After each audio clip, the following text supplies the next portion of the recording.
Spookydelic Day 9. Today's prompt, mushroom. I really wanted to take my time with this one, and to design it in a way that could almost look like a single cell pulled from an animation. So I started by sketching out these three anthropomorphic mushroom creatures that were all fused together into a single entity.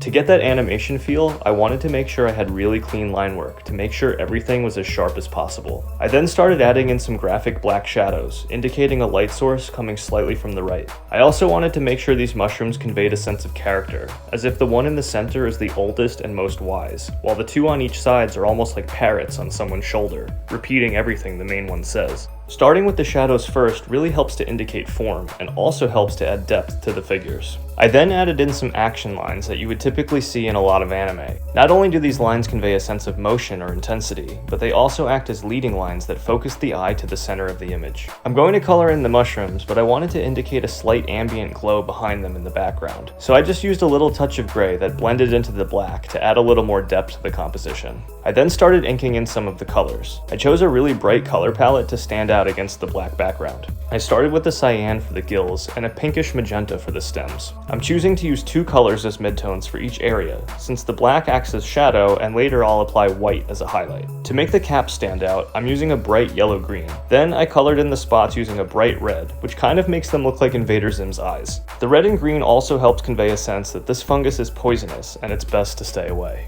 Then, using colored pencil, I lightly added in some colors to the eyes and teeth, and then began adding some highlights everywhere with a white pen. I wanted the creatures to look super textured and bumpy, so I gave it the illusion that it's covered with these warts and little blemishes. Also, if anyone wants to name these guys, leave some suggestions down in the comments. After adding in some final touches, this thing looks like it's ready to be featured in some kind of nightmarish animation, and that is a Spookydelic mushroom.